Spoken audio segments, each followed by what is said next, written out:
ने गीत गाया, अरे हे मुरारे कुंज बिहारी, यही प्रणत जन बंदो हो, यही मुरारे कुंज बिहारी, यही प्रणत जग बंदो।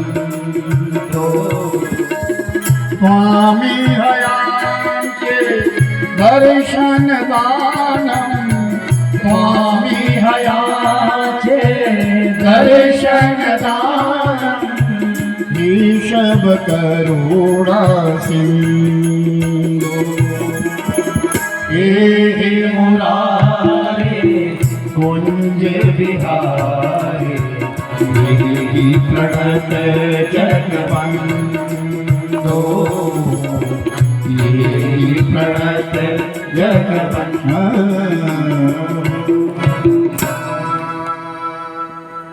हे मुरारे कुंज बिहारी, आप कहाँ चले गए? पादौ पदम न जलता सपार मूला, इस ब्रजमंडल से बाहर हम एक कदम भी नहीं ले सकते। आप कहाँ चले गए हैं? आप हमारे प्राणों के आधार है। सब आपस में खोजने लगी, प्रभु कहाँ चले गए, कहाँ चले गए। फिर जोर से कहती है, त्वाम यांचे दर्शन दानम, जिंदगी में तुझसे कभी कुछ मांगा नहीं। अरे गोपाल, मन में कभी भी ऐसी धारणा नहीं, तुझसे कुछ मांगा नहीं है। आज मांग रही है क्या? दर्शन दानम, दर्शनों का दान दे दे। कहाँ चला जाए? जब ये जीव भूल करता है तो परमात्मा हमसे विमुख हो जाते हैं। जब भी किसी मानुष के ऊपर कोई कष्ट आता है तो समझ लेना आज हमारे गुरुजनों की कृपा हमारे ऊपर नहीं है। जब भी किसी के लिए कोई कष्ट आता है किसी प्रकार का भी, समझ लेना हमारा पूर्व जन्म का कोई पाप उदय हो गया है। महापुरुषों का जो हमारे पर आशीर्वाद था वो आज नहीं है। जब पूर्व जन्म का कोई पुण्य जागृत होता है तो भगवान की कथा में बैठने का अवसर मिलता है, भगवान की शरणागति लेने का अवसर मिलता है। और जब कोई पाप उदय होता है तो जीवन में कष्ट आते हैं, नाना प्रकार के कष्ट आते हैं।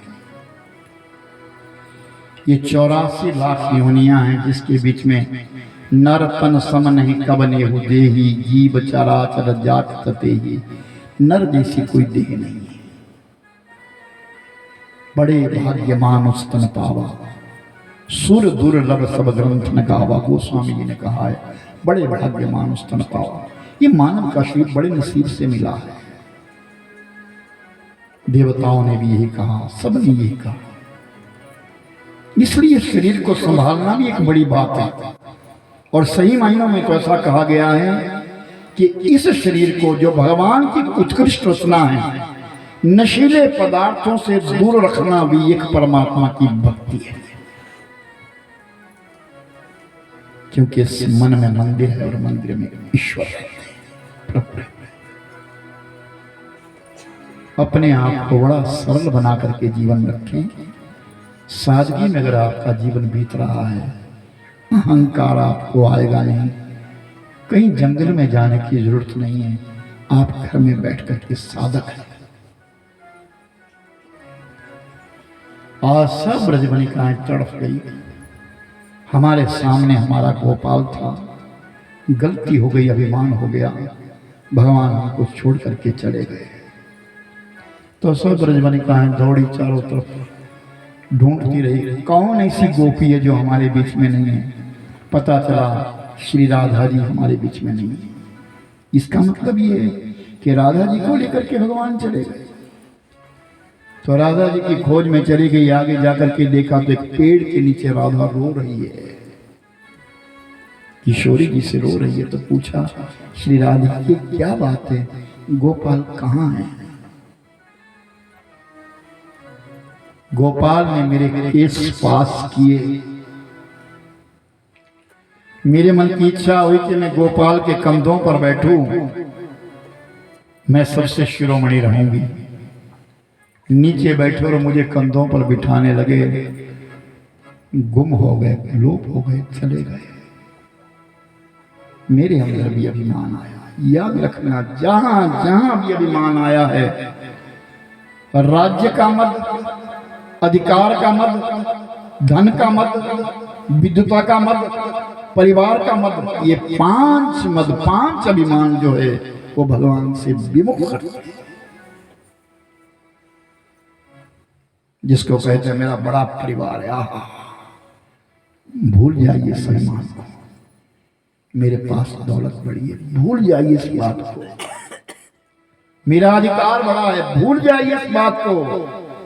मैं विद्वान बड़ा हूं, भूल जाइए इस बात को।